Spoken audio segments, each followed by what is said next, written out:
Hey guys, இன்றைக்கி நம்ம 2007 release ஆன ஸ்கூல் டேஸ்கிற ஒரு ஜாப்பனீஸ் அனிமையை பற்றி பார்க்கலாம். ஸோ இந்த கதையோட மெயின் லீட் மக்கட்டோ இட்டோ, கட்சுரா, அப்புறம் சைக்கை, இவங்க 3 பேர் தான் இந்த கதையில் மெயின் லீடு. இவங்களை வச்சு தான் அந்த மொத்த ஸ்டோரியுமே மூவ் ஆகும். ஸோ நம்ம கதையை ஸ்டார்ட் பண்ணிடலாம். ஸ்டார்டிங்லேயே ஸ்கூலுக்கு வெளியே ஒரு போர்டு இருக்குது. அந்த போர்டில் வந்துட்டு ஸ்டூடெண்ட்ஸோட நேம்லாம் இருக்குது. அந்த நேமை வந்துட்டு மக்கட்டோ இட்டோவும் பார்த்துக்கிட்டு இருக்கான், தன்னோட நேமும் இருக்கான்னு. அப்படியே பக்கத்தில் பார்த்தா ஒரு பொண்ணு நிற்கிறா. அது வேறு யாரும் இல்லை, அது கட்சுரா தான். ஸோ அப்படியே கட் பண்ணாக்க ஒரு ட்ரெயின் சீனை காமிக்கிறாங்க. அதாவது அவன் காலைல ஸ்கூலுக்கு வந்திருப்பான்ல, அந்த ட்ரெயினில் வந்துக்கிட்டு இருக்கப்போ அந்த சீனை காமிக்கிறாங்க. கட்சுராவை ட்ரெயினில் தான் அவன் ஃபஸ்ட் டைம் பார்க்குறான். பார்த்தோன்னே அவன் மேலே க்ரஷ் ஆயிடுது. அவள் புக்கு படிச்சுக்கிட்டு இருக்கா ட்ரெயினில் உட்காந்து. இவன் வந்துட்டு ஹெட்ஃபோனில் பாட்டு கேட்டுக்கிட்டு அவளே பார்த்துக்கிட்டு இருக்கான். அவள் பார்க்குறப்ப டக்குன்னு நம்ம திரும்பிக்கிறான். இதே மாதிரி தான் நடந்துக்கிட்டு இருக்கு.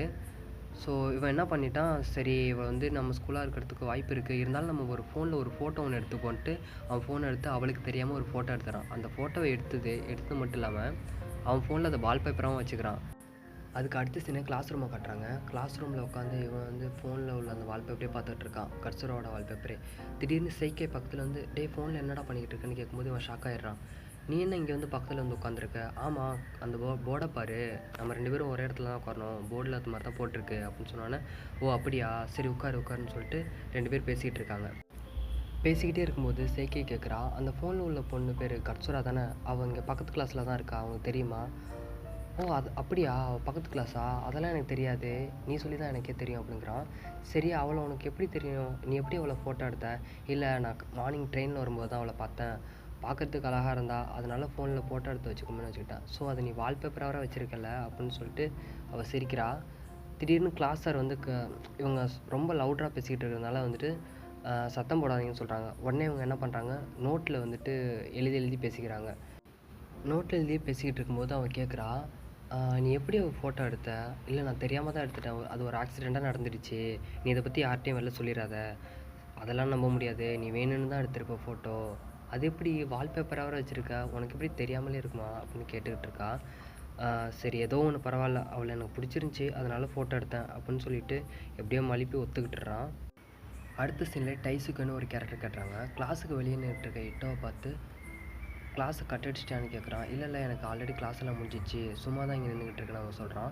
உடனே அந்த இடத்துக்கு சைக்கை வந்துடுறான். சைக்கை வந்துட்டு, இட்டு உன்கிட்ட கொஞ்சம் தனியாக பேசணும், கொஞ்சம் வெளியில் வர முடியுமான்னு கேட்கும்போது, எதாக இருந்தாலும் இங்கே சொல்லு, இல்லை அதெல்லாம் கொஞ்சம் சீக்ரெட்டு அப்படின்னு சொல்லிட்டு 2 பேரும் வெளியே போகிறாங்க. அடுத்த சீன்லேயே சைக்கை வந்துட்டு டெரஸை கழிச்சிட்டு போயிடுறா. அவட்ட ஒரு கீ இருக்குது, அதை வச்சு திறந்து மேலே போயிடுறாங்க. உடனே அவன் கேட்குறான், உனக்கு எப்படி இந்த கீ கிடச்சிச்சு? நான் வந்து அஸ்ட்ரானமி கிளப்பில் வந்து மெம்பராக இருக்கேன், அதனால்.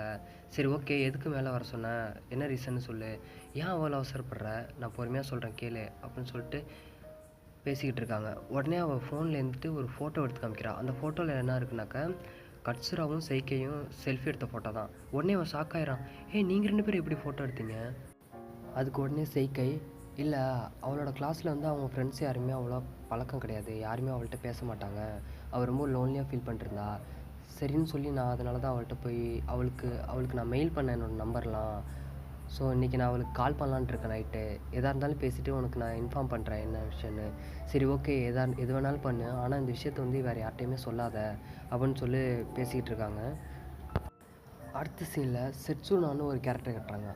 இந்த கேரக்டர் யாருன்னா சைக்கையோட க்ளோஸ் ஃப்ரெண்டு. கொஞ்சம் இதை மிஸ்ட்ரியாக தான் காட்டிக்கிட்டு இருக்காங்க, அவ்வளோவா அதை பற்றி எந்த ஒரு டீட்டெயிலும் இந்த எபிசோடில் இல்லை. ஸோ நெக்ஸ்ட் எபிசோடில் இதை பற்றி பார்க்கலாம். ஸோ அடுத்த சீனில் என்னென்னாக்கா, சைக்கை சொல்கிறா, நம்ம அவள்கிட்ட போய் பேசலாமா, நம்ம ஒரு லஞ்ச் சாப்பிட்லாம் நம்ம டெரஸில் போயிட்டு அப்படின்னு சொல்லிட்டு கட்சுராவும் வர சொல்லிடுறாங்க. 3 பேர் சாப்பிட்டுக்கிட்டு இருக்காங்க. உடனே அவள் டிஃபன் பாக்ஸ்லேருந்துட்டு ஒரு 2 பிரெட் இருக்குது, 2 பேருக்கும் எடுத்து கொடுக்குறா. இது நான் சமைச்சது தான், 2 பேர் சாப்பிடணும்னு சொல்லிட்டு. உடனே அவன் சாப்பிட்டு, என்ன அது ரொம்ப டேஸ்ட்டு ரொம்ப வித்தியாசமாக இருக்குது, அவ்வளோவா நல்லா இல்லையே, இருந்தாலும் அவளுக்காக சரி நல்லா இருக்குன்னு சொல்லிட்டு சாப்பிட்டுக்கிட்டு இருக்காங்க.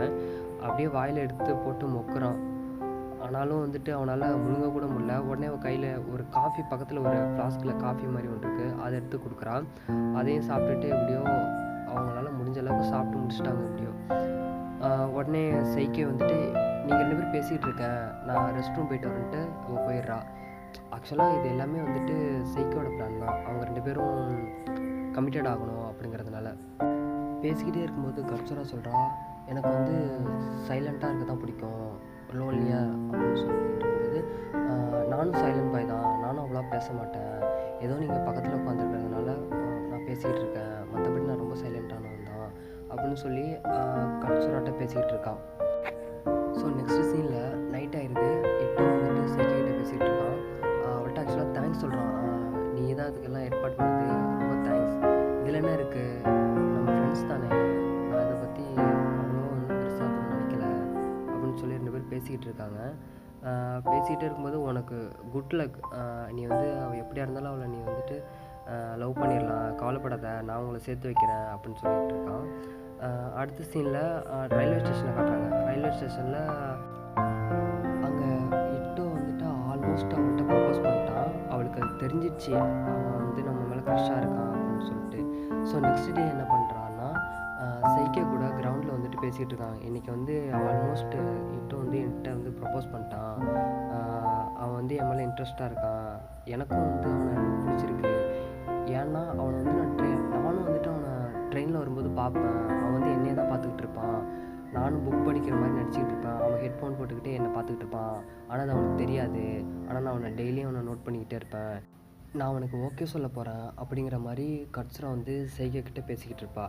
ஸோ அவளுக்கும் அது தெரிஞ்சிடுது. ஸோ இவ்வளோ அவன் மேலே இன்ட்ரெஸ்ட்டாக தான் இருக்கா, ஸோ ஸ்மூத்தாக தான் போகும், நம்ம போட்ட பிளான்லாம் கரெக்டாக தான் ஒர்க் அவுட் ஆக போகுதுன்னு சைக்கே நினச்சிக்கிட்டு இருக்கா. அடுத்த சீனில் ரயில்வே ஸ்டேஷனில் இட்டோ நின்றுக்கிட்டு இருக்கான். என்னடா இங்கே பண்ணிக்கிட்டு இருக்க, உன் ஆளுக்காக வெயிட் பண்ணிக்கிட்டு இருக்கா, அதாவது கட்சுராக்காக வெயிட் பண்ணிக்கிட்டு இருக்கியான்னு சைக்கை கேட்குறா.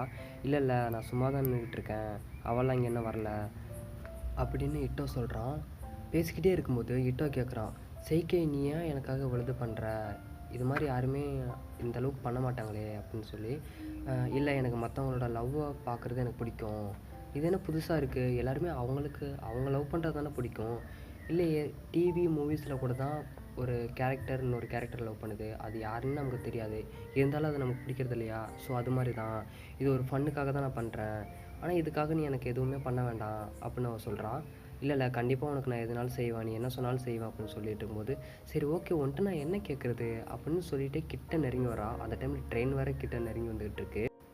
சடனாக சைக்கை என்ன யோசிச்சான்னு தெரில, அந்த இடத்துட்டே இட்டோவுக்கு கிஸ் கொடுத்துட்டா. அவனுக்கும் ஒரே ஷாக்கு, என்னடா இவன் ஏன் சம்மந்தமே இல்லை நம்மளை கிஸ் பண்ணா அப்படின்னு.